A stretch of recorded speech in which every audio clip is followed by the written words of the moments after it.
Here's Dak Prescott following the victory over the Browns on what ended up being a very good day for him in more ways than one. Yeah, I mean, great team win, great team effort. We can be better on offense. Defense did a hell of a job. Exciting start, though, super exciting start on the road, a place that we weren't very, very good in last year against a team that was great at home last year. Last year, but to turn the page and to start this year the way we did was huge. And for me personally, good just to honestly to finish these questions, and I hope after the day we're done talking about it in my pockets, I guess you can say, and can just move forward and focus on this team and the success that we plan to have and what we're working toward. Did you have a pretty good? We're not done talking about your pockets yet, Dak, because the full details have yet to be released. I will have the breakdown of his contract. It looks like a real $60 million.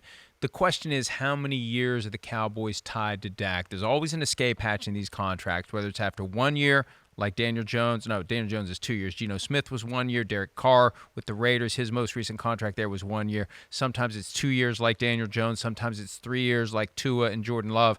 The Cowboys had wanted a 2-year out. Yeah. And I'm going to be very interested to see. I bet it's a 3-year out. I bet it's a 3-year out. Yeah. And then you'll still have some guaranteed money that might be offset by whatever he would get somewhere else, assuming someone else would sign him. But they were looking for an out in this.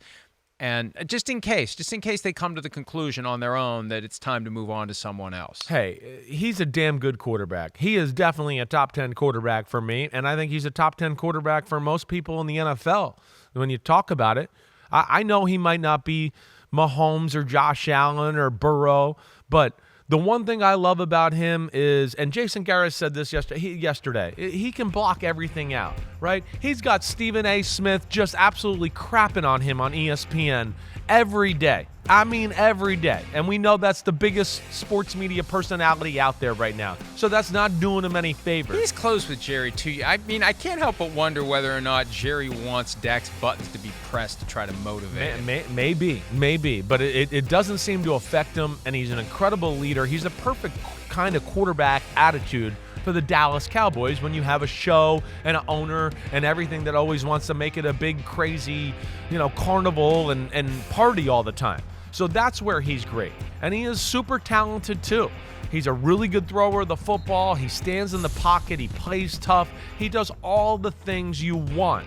So, again, like $60 million, yeah, it's a lot of money. Does he deserve to be the highest paid quarterback in football? No. I always look at it and go, Mahomes should be number one and nobody should go beyond that. That's the way it should be, but this is the way the NFL is right now, and I certainly think Dak Prescott is better than Tua or Jared Goff. I'll say that on top of that, and I think they got a hell of a leader and a hell of a quarterback in Dallas and Dak Prescott. Who needs, and I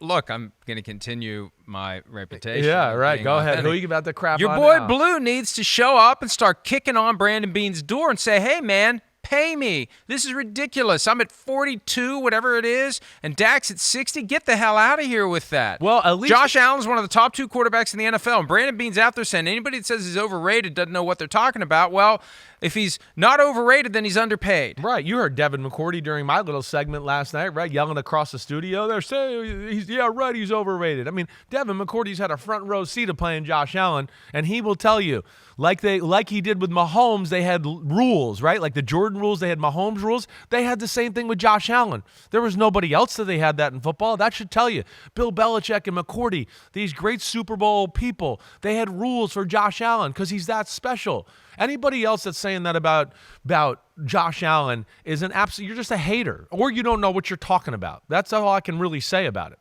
because it's one of the most gifted players in the history of football. But I will say this with your point. I like what you're, I like where you're, like if you're going to pay him $42 million, then go out there and get some difference-making players. Okay, it's got to be one or the other. You can't pay him $42 million and then just go, hey, we got a lot of good players, but no great players. And that's the problem with Buffalo, and we'll get to them later. But that's what scares me about him, and I hear you. My boy Blue should be getting. I don't want to go too far down the salary cap rabbit hole, but I think they structured his contract to give them the opportunity to do that in the past. I know. And it didn't work. Yeah. And now they're getting into the high dollar years, and he's underpaid, Right. and they've kind of got a little bit of a mess. And Yeah. he said he's not. Yeah, But behind the scenes, like you can't come out and say, yeah, I want more money, I'm underpaid.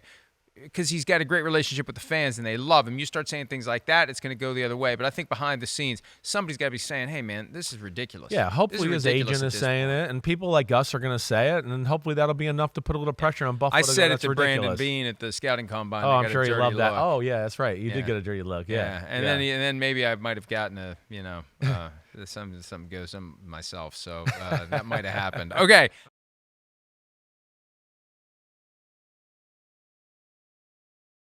Hi, it's Mike Florio. Thanks for watching PFT on YouTube. Hit subscribe for the latest news and analysis from Pro Football Talk.